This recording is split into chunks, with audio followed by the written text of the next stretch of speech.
Hai, Assalamualaikum warahmatullahi wabarakatuh. Zulfikar, you are watching ZFN Channel. So guys, untuk video kali ni saya akan review satu produk, bukan headphone, bukan earphone. Ini memang first time saya akan review produk ni. Ianya ialah keyboard dan ianya daripada brand Mechanite. Mechanite ni saya pernah lah sekali review satu produk dia, tapi dia gaming headphone lah. Kali ni dia bukan bagi saya headphone, ia bagi saya keyboard, mechanical keyboard yang modelnya ialah K500. Jadi K500 ni ialah dia punya line up yang untuk beginners lah, pada mereka yang baru nak berjinak-jinak dalam dunia keyboard, mechanical keyboard.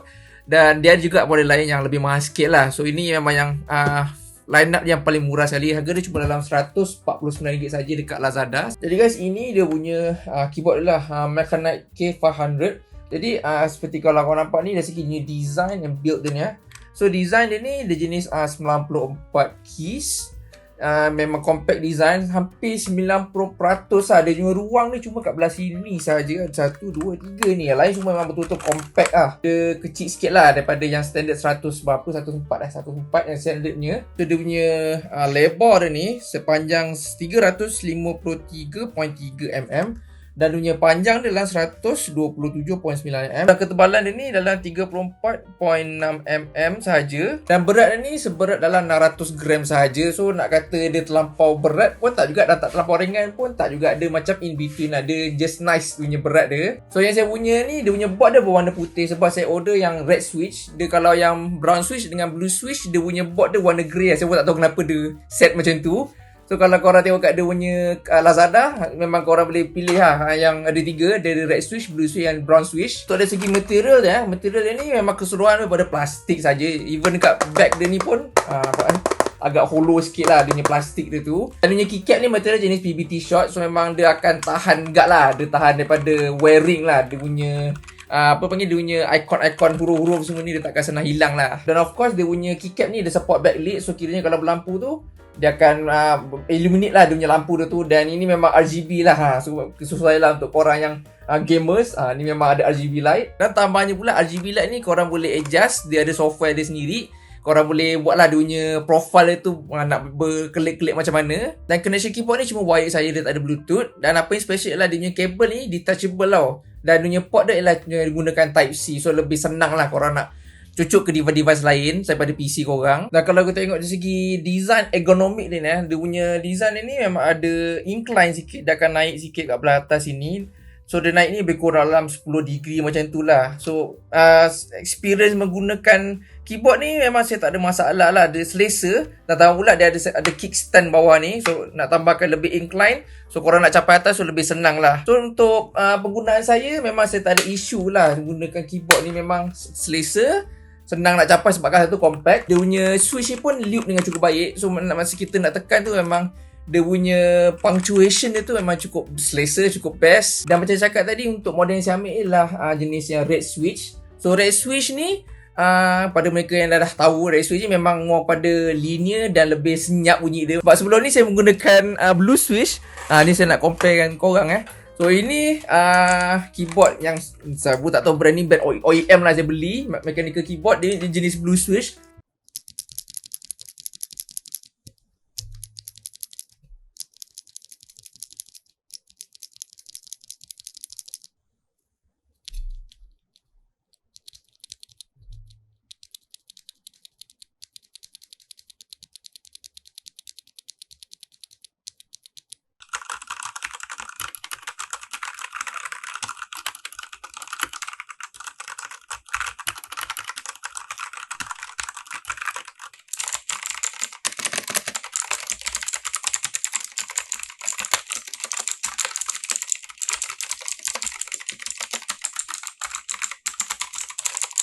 Tapi pada mereka yang suka bunyi tactile, bunyi yang memang kliki-kliki, korang boleh ambil blue switch lah. Ada legenda mengatakan blue switch ni digunakan untuk menyeksa orang.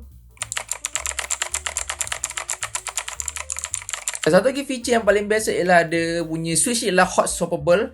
Ni memang pada mereka yang suka modified keyboard, ni memang korang boleh modify lah keyboard ni. Pada mereka tak tahu hot swappable ni apa, hot swappable ni ialah korang boleh cabut dia punya switch. Misal kata ni ialah blue switch, korang nak tukar ke switch warna blue switch ke ataupun brown switch pun boleh, tak ada masalah. So misal kata kat escape button ni korang tak suka lah, macam ni red switch ni bunyi senyaan, korang nak bunyi clicky sikit lah. Korang cabut. Dan kan bagi sekali dalam kotak dia punya tool ni, korang boleh cabut guna tool yang dia bagi ni. Tukar lah, misal kata ni, ni blue switch, bunyi dia clicky kan. Letak kat sini, cabut, pasang. So escape button ni bunyi lebih clicky. Ni pada mereka yang suka modify keyboard lah. Dan dalam kotak dah akan bagi sekali 2 extra switch lah. Kalau korang punya switch keyboard ni ada yang rosak, korang boleh gantilah yang dia orang bagi 2 extra backup ni. Dan untuk switch keyboard ni dia gunakan 3 pin switch. So ada 3 kaki kat sini. So misal kata kalau korang punya ni dah banyak dah habis, 2 ni dah guna, korang boleh cek lain. Yang pastikan ialah 3 pin punya switch lah. Cara keseluruhan untuk typing experience dengan Mechanic K500 ni, macam saya pilih yang red switch. Memang bagi saya memang cukup okey. Memang bagus lah untuk budget punya keyboard. Plus pula yang jenis red ni dia jenis senyap dan lembut nak tekan. So memang nak typing tu saya memang tak ada isu penat ke apa, nak capai pun senang. So bagi saya memang okey lah untuk budget keyboard ni. Dan lain feature untuk keyboard ni ialah dia ada software dia sendiri. Korang boleh adjust ada punya RGB punya profile. Dia nak berkelip macam mana, ada banyak lah pilihan. So antara yang saya punya favourite je ialah dia punya music punya profile lah. Maksud kata kalau saya play lagu, keyboard ni akan ikutlah backlit tu. Dia akan bunyi bass kat belah kiri, kalau bunyi mix kat belah tengah, kalau bunyi treble kat bahagian kanan. So memang satu feature yang agak best lah untuk saya. Sebab saya biasa saya akan dengar lagu lah kalau saya buka PC.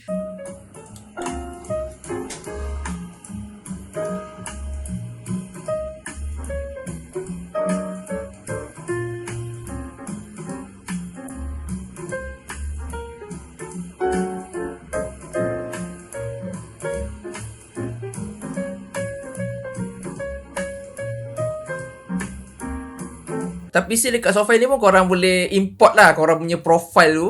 So kalau korang reti nak letak profile lain, berkelip-kelip lain apa, korang boleh import lah ke dalam software dia ni. So guys, secara konklusinya, Mechanic K500 keyboard ni dengan harga RM149 saja di Lazada. Diorang jual kat situ saja setakat ni.